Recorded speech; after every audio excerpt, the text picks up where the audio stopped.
Quand j'étais jeune, je voulais devenir trader et être le prochain loup de Wall Street. Pourtant, je ne comprenais rien à la bourse. Pour moi, ça résonnait avec argent et c'est tout ce qui comptait, c'est tout ce qui m'intéressait, gagner le plus d'argent possible avec un métier. Bon, depuis j'ai bien grandi et j'ai appris à l'utiliser pour faire travailler mon argent intelligemment. J'investis depuis maintenant 2 ans et demi en bourse et au départ, je ne comprenais rien de tout ça. Alors, reprenons les bases ensemble pour expliquer aux jeunes Romains ce qu'il aurait fallu comprendre à l'époque. Ici, je te partage simplement ce que j'ai compris à travers mon vécu et mon expérience et mon usage sur mon investissement en bourse. N'hésite surtout pas à compléter en commentaire. Les définitions qu'on peut trouver sur le sujet nous disent que la bourse est un marché où s'échangent des titres financiers tels que des actions et des obligations. Des titres négociables représentant une partie du capital d'une entreprise. Mais qu'est-ce que ça veut dire concrètement ? Prenons les termes un à un en commençant par les actions. C'est probablement le terme le plus répandu et le plus utilisé quand on parle de bourse et d'investissement. Mais concrètement, qu'est-ce que c'est ? Qu'est-ce qu'une action ? Alors, une action, c'est une part du capital social d'une entreprise. On parle aussi souvent de titre, car l'action est un titre financier. En fait, en achetant une action, on devient propriétaire d'une partie de l'entreprise aux côtés d'autres investisseurs qui eux aussi détiennent les autres parties de l'entreprise. C'est comme si vous achetiez un studio dans un immeuble, vous devenez copropriétaire de l'immeuble, à la hauteur de votre achat, bien entendu. Donc par exemple, si vous achetez 1/10 de l'immeuble, donc si l'immeuble c'est 10 studios et que vous achetez un studio, vous devenez copropriétaire à la hauteur de 10% de l'intégralité de l'immeuble. Eh bien les actions c'est exactement pareil. Si vous achetez 10% du capital d'une entreprise, vous détenez les 10% de cette entreprise et vous êtes copropriétaire à la hauteur de ces 10%. Le second terme, un peu moins répandu quand on parle de bourse, sont les obligations.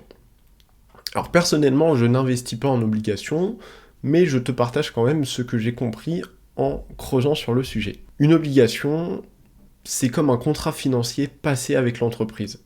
On parle aussi souvent de titre, car l'obligation, comme l'action, c'est un titre financier. En fait, en achetant une obligation, on devient prêteur. L'entreprise qui émet cette obligation nous doit de l'argent. C'est comme si on était la banque vis-à-vis de l'entreprise sur un prêt, sur un crédit. Donc ce titre crée une relation qui est simple. L'entreprise utilise notre capital aujourd'hui et s'engage à nous verser des intérêts réguliers avant de rembourser l'intégralité de notre mise initiale. Chaque année, on reçoit en fait un coupon qui est le terme financier pour désigner ces intérêts fixes et à l'échéance, notre capital initial nous revient. Et cette mécanique bien huilée fait des obligations un outil de placement prisé par ceux qui privilégient la régularité à la spéculation qu'on peut retrouver sur les actions. Mais de ce que j'en comprends, c'est aussi un peu moins utilisé et moins répandu car c'est un peu moins rentable.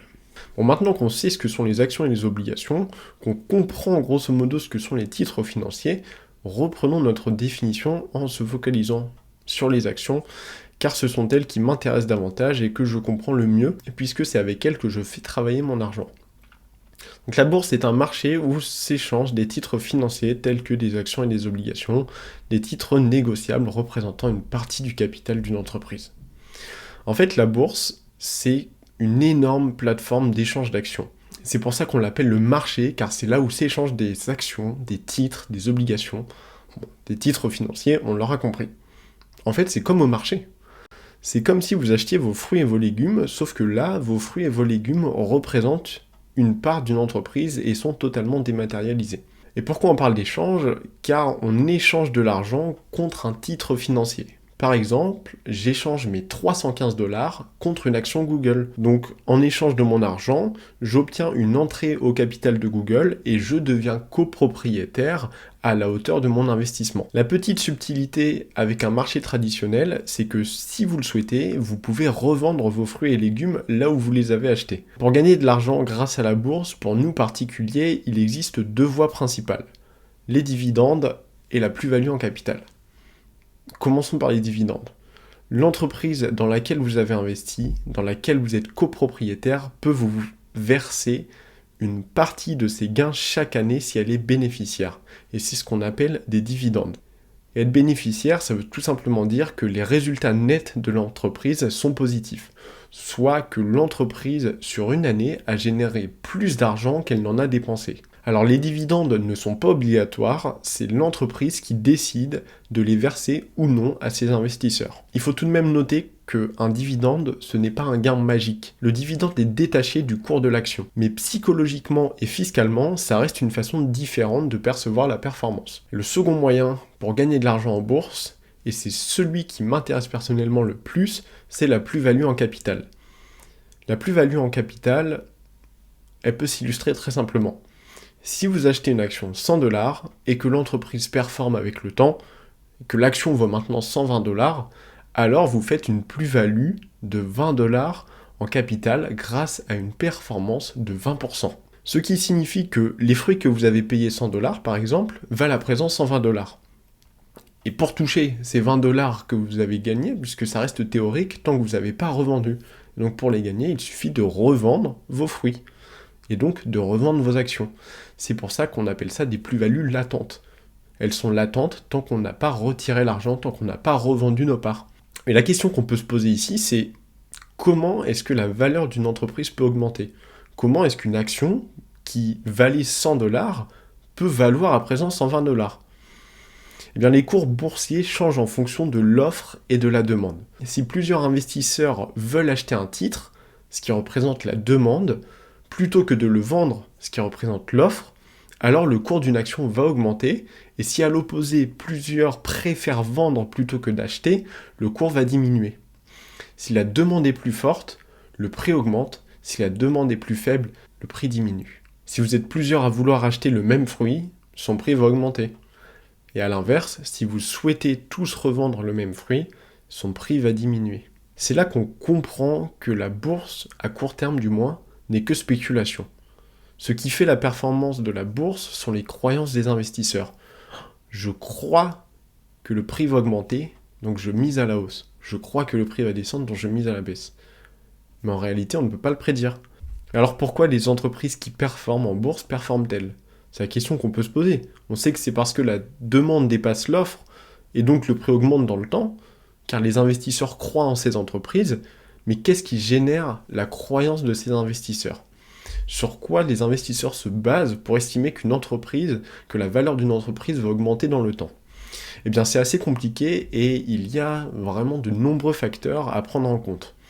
Car la performance intègre des facteurs comme l'innovation, l'efficacité, la création de valeur, la prise en compte des éléments environnementaux et sociétaux, ainsi que la mise en place des indicateurs de performance de l'entreprise. Ça, c'est le contexte interne à l'entreprise. Mais il y a aussi un contexte externe à prendre en compte, qui impacte bien entendu la performance de l'entreprise. Et ce contexte-là, c'est tout simplement la conjoncture économique nationale et internationale, ainsi que les indices boursiers. Et c'est pour ça qu'il est très difficile de prédire le marché et de devenir le prochain loup de Wall Street comme le voulait le petit Romain. Surtout en misant sur la hausse ou la baisse du marché, comme le ferait un trader. Par exemple, estimer que la valeur d'une entreprise va passer de 100 à 120$, et donc parier à la hausse sur une hausse de 20%, qui est quand même un gain conséquent, eh bien c'est un métier à part entière qu'il est intéressant de comprendre à mon sens, mais beaucoup trop risqué pour garantir des gains sur un long terme et surtout pour utiliser son argent intelligemment. Ce qu'on comprend, c'est qu'à court terme, la bourse est très spéculative. Mais sur un plus long terme, elle reflète surtout la croissance économique et la capacité des entreprises à créer de la valeur, à générer du bénéfice. Tu l'auras sûrement compris, mon but ici, c'est d'utiliser mon argent intelligemment pour des placements long terme. C'est quelque chose que l'on peut faire avec la bourse, mais pour ça, j'utilise une stratégie que je détaillerai dans une future vidéo. Et spoiler, ce n'est pas en achetant des actions en direct, en pariant à la hausse ou à la baisse du marché. Je pense qu'on peut acheter des actions d'entreprise, détenir des actions en direct sur les entreprises dans lesquelles on croit, mais surtout qu'on comprend. Mais, à mon sens, ça ne devrait pas représenter la grosse majorité de notre patrimoine, surtout si on débute. J'espère que la bourse est plus claire à tes yeux, que j'ai démystifié certains termes que tu ne comprenais pas, que j'ai peut-être aussi levé certaines craintes, certaines peurs vis-à-vis de ces gros mots. Si c'est le cas, n'hésite pas à me le faire savoir en commentaire. Si j'ai oublié des éléments, n'hésite pas à les rajouter en commentaire également. Si tu souhaites en savoir plus sur l'investissement et les stratégies possibles qui existent pour investir sans trop prendre de risques, je t'invite à t'abonner pour ne pas manquer la prochaine vidéo où je détaillerai plus en détail ce que sont les ETF.